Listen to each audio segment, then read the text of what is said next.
अस्सलाम वालेकुम वरहमतुल्लाहि वबरकातुहू। कैसे हैं आप सब लोग। उम्मीद करती हूँ कि सब लोग खैरियत के साथ होंगे। इससे पहले कि हम लोग अपने टॉपिक की जानिब आगे बढ़े, मेरे चैनल को सब्सक्राइब कर लीजिए। मेरे चैनल का नेम है सिंपल ऑर्गेनोपैथी और बेल आइकॉन को प्रेस करना मत भूलिएगा ताकि आप लोगों को नई से नई आने वाली वीडियोस मिलती रहें। आज की इस वीडियो के अंदर हम एक बहुत ही अहम तरीन टॉपिक के ऊपर बात करेंगे। वो टॉपिक है जी निस्यान। निस्यान का मर्ज जो है वो क्या होता है, इसका क्या मतलब है। तो निस्यान के अंदर जो है वो इसका जो पेशेंट होता है उसकी क्या होती है, याददाश्त कमज़ोर होना शुरू हो जाती है। ऐसे मरीज का जो कुव्वत हाफिजा होता है, जो कुव्वत ख्याल होती है, वो ख़राब हो जाती है। उसको ये याद नहीं रहता कि वो क्या बात कर रहा था। कभी उसको माजी की बातें याद नहीं रहती लेकिन हाल की बातें उसको याद होती हैं। और कभी कभी वो जो हाल के अंदर बात कर रहा होता है वो तो उसको ठीक तरह से याद होती हैं लेकिन उसको माजी की बहुत सी बातें जो हैं वो उसकी मेमोरी में नहीं होती।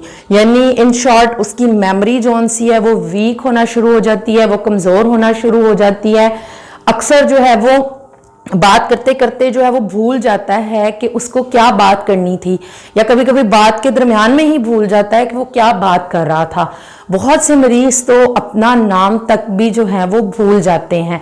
अक्सर पेशेंट में इस तरह की हिस्ट्री देखी गई है कि जब वो नमाज वगैरह पढ़ते हैं तो उनको नमाज की जो सी रकतें होती हैं वो याद नहीं रहती कि उसने कितनी रकतें पढ़ ली हैं। तो उसके साथ साथ उसको एक वहम किसी कैफियत होने लग जाती है और सारा सारा दिन इसी सोच और ख्याल में गुजर जाता है कि आया उसने ठीक तरीके से नमाज अदा की भी है या नहीं अदा की। और बहुत से छोटे बच्चों के अंदर भी जैसा कि आप लोगों ने देखा है कि हाफजा जो होता है वो कमज़ोर होता है।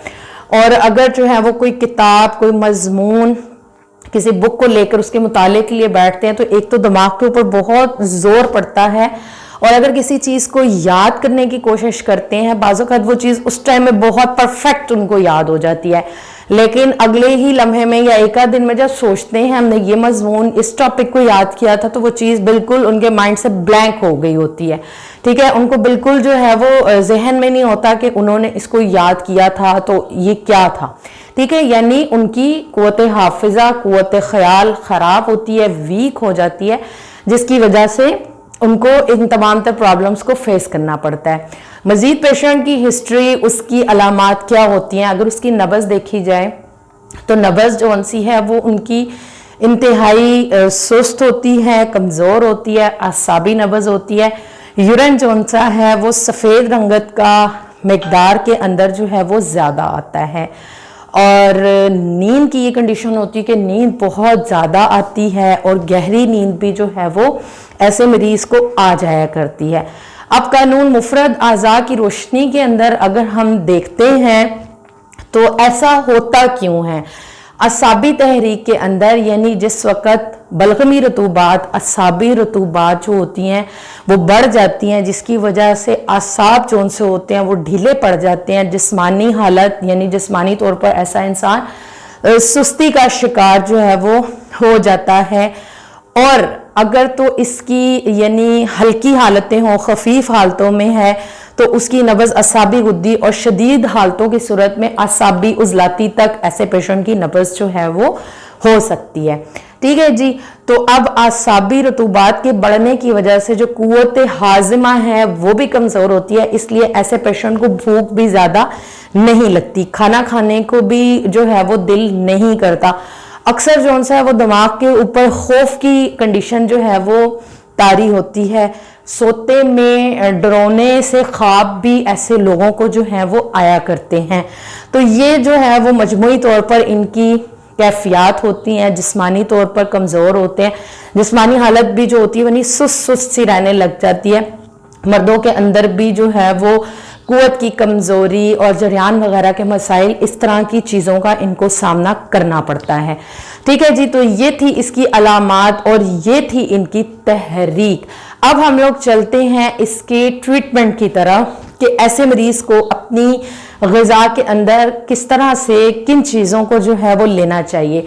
तो कानून मुफरद अज़ा के जो हमारे डाइट प्लान है, जो ग़िज़ाई चार्ट है, उसमें से ऐसा मरीज़ ग़िज़ाई चार्ट नंबर 2 और 3 का इस्तेमाल जो है वो उसके लिए बहुत बेहतरीन है, जिसके अंदर बहुत मज़े मज़े की चीज़ें हैं। खाने में जो है वो स्पाइसेस ज़्यादा डालकर खा सकता है, तिक्के कबाब खा सकता है और भुना गोश्त खा सकता है, सब्ज़ी गोश्त खा सकता है। बहुत सी ऐसी सब्जियां जो कि हरे पत्तों वाली होती हैं वो सब्जियां भी उसकी ग़िज़ाई चार्ट के अंदर शामिल हैं। भुने हुए जो हैं वो काले चने हैं, इसके अलावा जो है वो पकोड़े हैं, नाश्ते के अंदर अंडा है या ऑमलेट वगैरह है, इस तरह की चीज़ें भी ले सकता है। मुरब्बा आमला ले सकता है, चाय का इस्तेमाल कर सकता है, लौंग दालचीनी की चाय ले सकता है। तो काफ़ी सारी चीज़ें हैं जो ऐसा मरीज़ जो है वो इस्तेमाल कर सकता है। तो 2 वीक के लिए तो जस्ट उसकी डाइट को इस ग़िज़ाई प्लान के मुताबिक से लेकर चलें। इंशाल्लाह किसी किस्म की दवा की जो है वो ज़रूरत नहीं पड़ेगी और तबीयत बेहतरी की तरफ ही आएगी इंशाल्लाह। ठीक है जी। लेकिन अगर ऐसे मरीज़ को दवाई जो है वो लेनी पड़े तो उसके लिए आप लोग नोट कर लीजिए, अगर आप कोई पैकिंग में मेडिसिन लेना चाहते हैं तो ऐसे मरीज को मजूने फलासफा सुबह शाम जो है वो इस्तेमाल करवाई जा सकती है। ठीक है। इसके अलावा जो है वो उस्तखुद्दूस इसका इस्तेमाल करवाया जा सकता है। एक नुस्खा यहाँ पर आप लोगों की नज़र में पेश कर रही हूँ, उसको आप लोग नोट कर लीजिए। उसके अंदर करना ये है कि 5 तोला के करीब जो है वो उस्तखुद्दूस का पाउडर लेना है, 2 तोला मुसब्बर, 2 तोला राई और 2 तोला हंजल। ठीक है जी। 2 तोला हंजल, 2 तोला राई, 2 तोला मुसब्बर और 5 तोले उस्तखुद्दूस।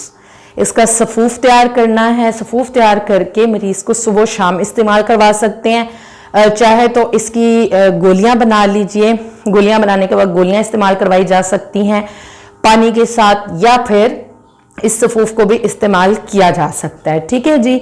एक और चीज़ यहाँ पर आप लोगों को बताती चलूँ, जिंको बायलोबा जो है इसका एक्सट्रैक्ट इस्तेमाल कर सकते हैं ऐसे मरीज़। ये एक बेहतरीन चीज़ है जिसकी एक ख़ासियत ये है कि ये हमारे ब्रेन को जो फ्रेश ऑक्सीजन है उसकी सप्लाई करने के लिए एक बहुत बहुत बहुत बेहतरीन चीज़ है। तो इसका एक्सट्रैक्ट जो है वो इसको इस्तेमाल करवाया जा सकता है ऐसे पेशेंट्स को। डाइट प्लान मैंने आप लोगों को बता दिया, नुस्खा भी आप लोगों के सामने जो है वो पेश कर दिया। अब आप लोगों ने करना क्या है कि मेरे चैनल को जरूर सब्सक्राइब करना है, बेल आइकॉन को प्रेस करना बिल्कुल भी नहीं भूलना, ताकि आप लोगों को मेरी नई से नई आने वाली वीडियोस जो हैं वो मिलती रहें।